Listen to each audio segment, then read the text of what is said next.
تصور وکړه یو داسې ځای چې که د نړۍ تر ټولو لوړ غر هم پکې واچول شي نو هم به پکې ډوب شي. یو داسې سمندر چې هلته تر ټولو خطرناک لوی سمندري ماهیان لا ژوندي دي، او یو داسې ژور ځای چې د انسان هډوکي پکې ټوټه ټوټه کیږي. هو دا دی د نړۍ تر ټولو ژور او ویرونکی ځای د مرجانو جورکند. د مرجانو دا جورکند چې ورته د مرجانو ټریچ وایي د ځمکې تر ټولو ژور او خطرناک سمندري ځای دی.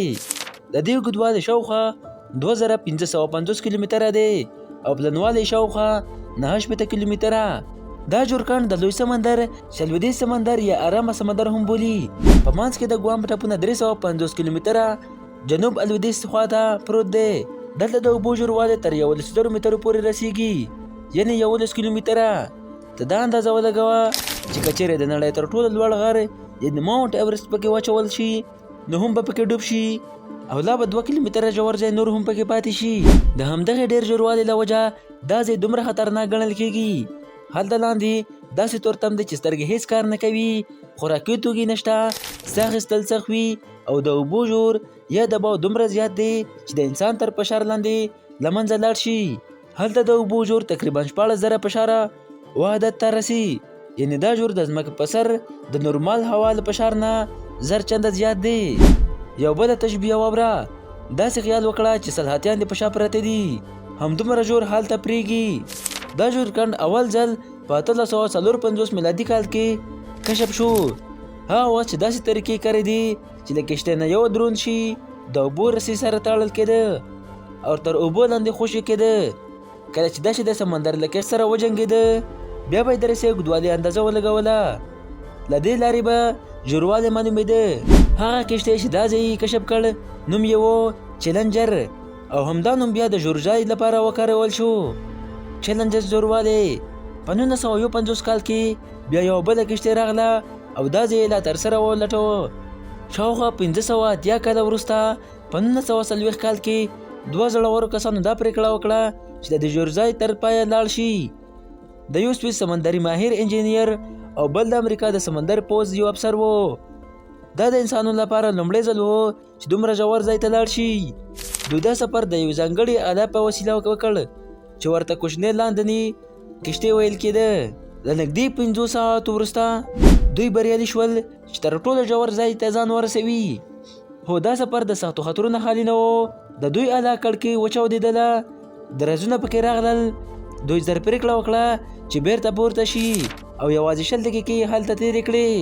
کله چې ترې خلکو پوښتنه وکړه چې هلته ژوندي وشته او که نه، دوی وی چې هلته یو کوچنۍ ژوي ولیده چې ښکارېدله لکه یو ماهي، او دا ثبوت دی چې حتی هلته هم ژوندي ممکن دی. تر دې وروسته په دې ژور ځای کې داسې عجیب مخلوقات هم ولیدل شو چې د نړۍ بل ځای کې نشته. یو له هغوی نه یو خطرناکه ماهي ده چې خلک ورته د سی شیطان وایي. دا ماهي داسې تیز او نري غاښونه لري چې هر ژوندی شی پرې ټوټه ټوټه کولی شي. د دې ماهي له سر نه یوه رڼا تولیدونکې انتنه راوتې وي چې د ښکار د جذبولو لپاره کارول کېږي. انګلر مچھلي تقریبا 1 نه تر 3 فوټه پورې اوږد وي او وزن یې تر 32 کیلو پورې رسېدلی شي. د مرجانو ټریچ په ژور کې بله مخلوقه هم موندل کېږي چې که څه هم دا شارک دی خو شکل یې د اپل مچھلي په شان وي. دا مخلوقه تر 7 فوټه پورې اوږد وي او پریډل شارک بلل کېږي. دا شارک خړ او نسواري رنګ لري او بدن باندې 6 ځلې تودلی پوست وي. د دې شارک خوله کې 300 غاښونه وي چې ورسره کوچنی مخلوقه ښکاري. دا شارک تقریبا 2000 متره یعنې 2 کیلومتره ژور سمندر کې ژوندي کوي. ساینسپوهان وایي چې دا د انحصارانو د دورې نه پاتې ده، که څه هم یو وخت دا ورک شوي ګڼل کېدل، خو په 2004 کال کې دا شارک د مرجانو ټریچ سره ولیدل شوی و. د دې سربیره دلته بله شارک هم موندل کېږي چې ګوبلن شارک بلل کېږي. دا شارک تقریبا 12 فوټه پورې لوی کېږي او رنګ یې خړ او ګلابي وي. د دې شارک پوزه له حد زیاته اوږده وي چې د تورو په شان د منځ نه راوتلي وي.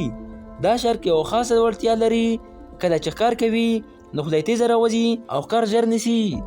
دا شارک 3 نه تر 4 کیلومتره ژور سمندر کې ژوند کوي، او دا چې دومره ژور ژوند کوي نو ډېر کم خلک ورته رسیدی شي، نو ځکه د دې په اړه معلومات هم کم دي. په دې ژور کې یو بله ژوي هم موندل کېږي چې سی کنګ نومیږي.